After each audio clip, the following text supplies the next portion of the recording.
Good morning everybody and welcome back to another edition of Thai Talk with Dan. Now, as we all know, every day there are men entering into Thailand and visiting the tourist destinations and having a good time in the bars and with the ladies of the night. And as we all know, men are constantly falling in love with these ladies of the night, and they're extending their holidays and spending time with them, and then eventually going visiting their parents. In today's story, it discusses what has happened to thousands upon thousands of men in the past and what is currently happening to men right now as I'm speaking. Now, I'm very sure that there's going to be lots of guys that can relate to this subscriber's story.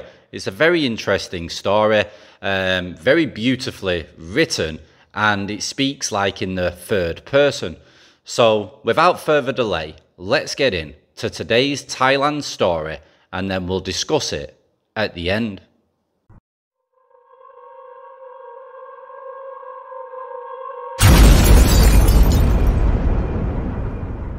Hi Dan.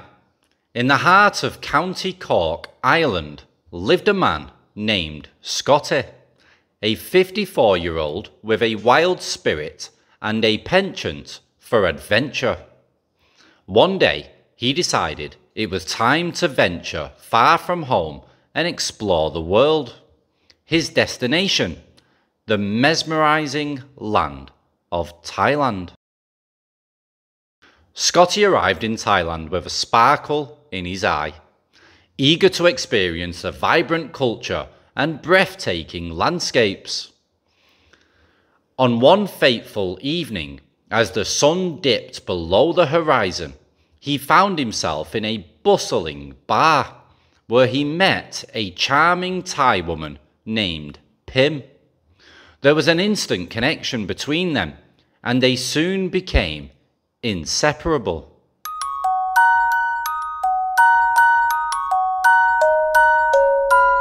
Pim treated Scotty with genuine kindness and care, and he felt a warmth in her presence that he had never experienced before. As their love blossomed, Scotty decided to extend his stay. Originally planned for a month to 3 months, they spent days exploring the bustling streets of Bangkok and nights sharing stories over glasses of Singer beer. However, as time passed, Scotty began to sense a subtle shift in their relationship. 2 months into their journey, Pim suggested they visit her family in the countryside. Excited to meet the people who had raised this incredible woman, Scott gladly agreed. But the meeting with Pim's family didn't go as smoothly as he hoped.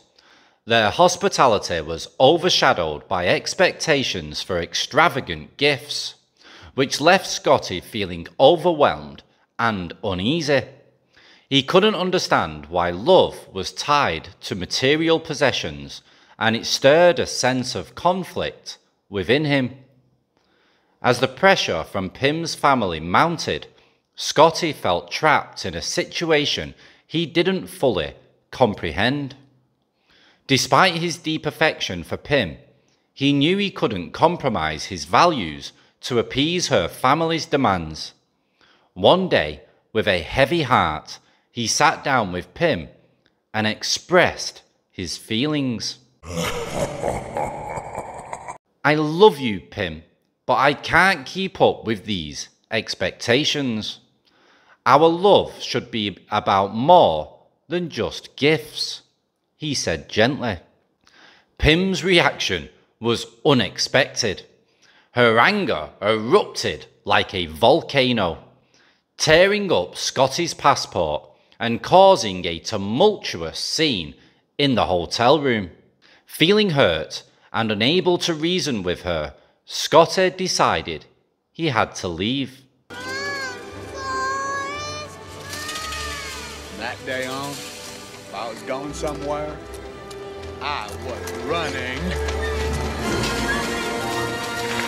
With a torn passport in hand, he left behind all his belongings, a heart full of memories, and a love he thought was forever.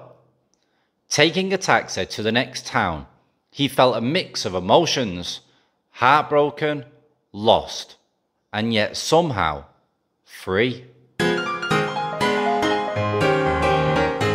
In the coming days, Scotty navigated his way back home to Ireland, reflecting on his time in Thailand and the whirlwind romance that had changed his life. He realised that even the most beautiful love stories could sometimes have unexpected endings. Though the chapter with Pim had come to an abrupt close, Scotty held on to the lessons he learned about love, cultural differences, and the importance of staying true to oneself. He found solace in knowing that life was a series of adventures, and even the broken pieces could lead to something new and beautiful. As he settled back into his life in County Cork, Scotty carried with him memories of Thailand, and he often wondered what became of Pim. One thing was certain though, he would always cherish the time they had together and the profound impact she had on his life. And so, the Irishman named Scotty continued his journey through life, embracing whatever joys and challenges the future had in store. Dan, I love your YouTube channel. It is very insightful, all very correct observations. I just hope we can take it to heart. But love is blind. Regards.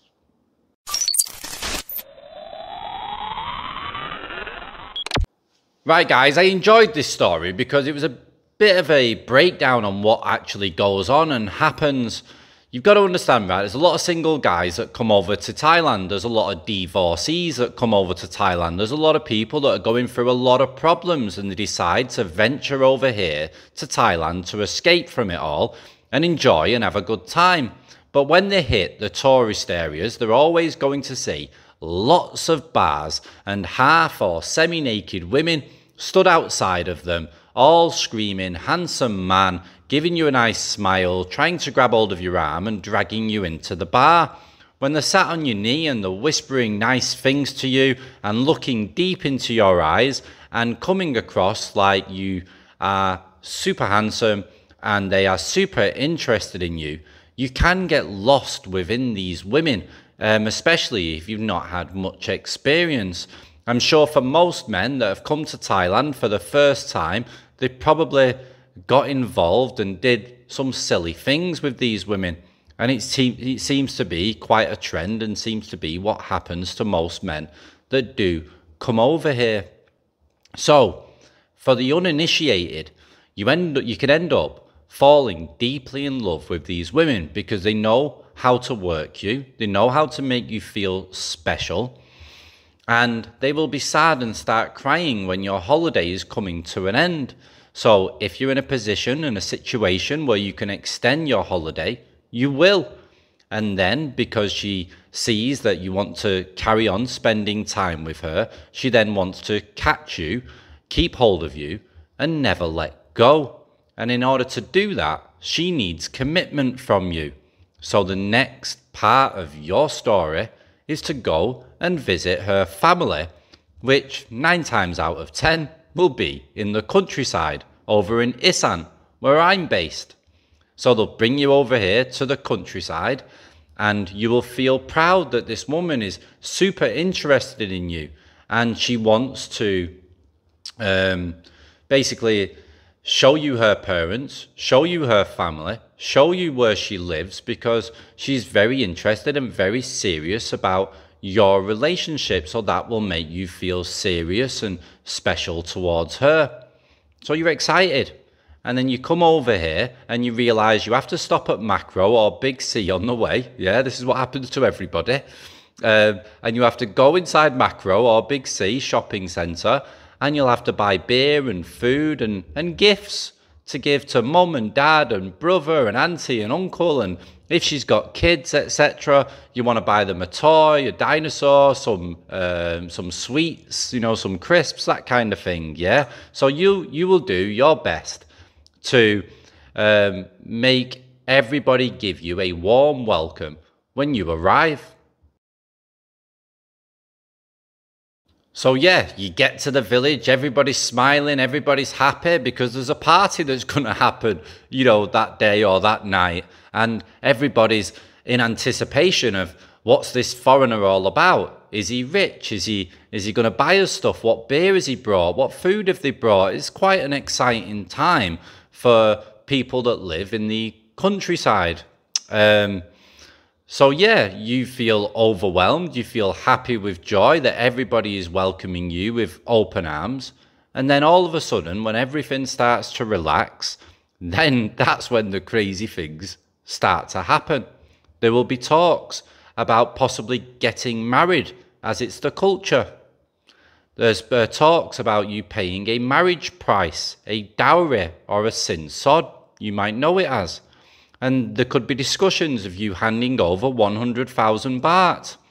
Then there will be discussions about you possibly living over here in Thailand and in the countryside where all the family all live next to each other. You can build a house because there's no houses for sale. So you can build a house on a piece of land that someone within the family owns, and you can live happily ever after. You'll also need to buy a car. Why don't you buy a car now? So then your wife can travel and go to work and come back to her home, etc. And you've got a car for when you finally move over here. There'll be lots and lots of different things and different scenarios that are going to cost you money. And you will, like this guy said in the story, you'll start to feel uneasy. This isn't right. This is too fast. It's going to cost me way too much. This isn't my culture. This isn't how things normally work. But then you look in the eyes of the woman that you've fallen in love with or infatuated with, and you're like, I don't care. If I can afford it, I'm going to pay for it because I want to be with this beautiful, amazing Thai woman. However, this guy in the story decided that his values were more important to him, which is great. He didn't go against his own values, his own principles, and he decided to get the hell out of Dodge, hell out of the countryside, and back to his own countryside, back in Cork, Ireland. And he had a safe escape. But that is probably a very small percent that happens to. Most guys get reeled in and then start to invest heavily because they want to be with that beautiful woman that's making them feel special. Now, a good point to this story is about her ripping up the passport when she realized that this guy wasn't going to follow her every word, that this guy wasn't going to hand over a dowry payment or invest properly into the relationship. Soon as she knew that, then all the pretense and all the fakeness disappeared and her true nature come out. An angry woman, yeah, that's wasted her time bringing you over to see family and friends and got nothing for it. Plus, in her mind, she loses face now because she's brought a man over that she's no longer going to be with that's met her parents and her family. So that will make her feel very embarrassed, guys. She has to tell then her friends and her family and everybody that's met this guy that, yeah, they're no longer together. And then people will laugh at her and go, why did you bring him, blah, blah, blah. It's not good for in Thai society over here, especially in the boonies, in the rice fields. It's not a good thing. So if you're not serious to go heavy with a Thai girl, then please don't meet the close family and friends, because they will all have high expectations from you. But luckily this guy bugged out, he escaped, but many men don't. So this is a good warning to single men that are out over here in Thailand or currently messing around with the wrong type of Thai woman right now that they've just recently met. This could happen to you, but you maybe not be as lucky as this guy from Ireland. Right guys, I had a bit of a day off yesterday as my son's birthday is in a few days, 24th, it's in 3 days now. 3 days, my son's birthday, he's going to be 2. Last year was a bit of a disaster, so this year I'm trying to make it special for him now because he's going to appreciate and he's going to understand it a lot more. So I've been ordering stuff, paying for stuff and getting like a party organised for him as well so he can have a great day. I have also been receiving emails from guys that wish to do interviews on camera. So I'm hoping by the end of next month, I'm going to get out and about and start meeting subscribers and telling your stories to everybody that watches this channel. It'll be a lot more interesting to see people's faces on camera and hearing what they have to say and what they've been through here in Thailand, in their relationships, or basically just within their life here in Thailand. What's going on? What's the differences? What's the difficulties? What are the good things? You know, I just want people to come on camera and tell the truth. No egos, nothing like that, no lies, just straight and honest interviews from guys that either live in Thailand or spend a few months here at a time and then go back home, or they're working on the oil rigs offshore, etc., and go and work and then come back to Thailand, and they might have a missus here or whatever. So just sharing other people's stories and other people's points of view. If you're interested in meeting up and conducting an interview with myself, then send an email over to thaitalkwithdan@gmail.com. However, if you're scary of getting your face on camera, putting your face on camera, I should say, then you can just simply email your story in to thaitalkwithdan@gmail.com. Thanks for watching, guys. I'll speak again soon. Ciao for now. Bye-bye.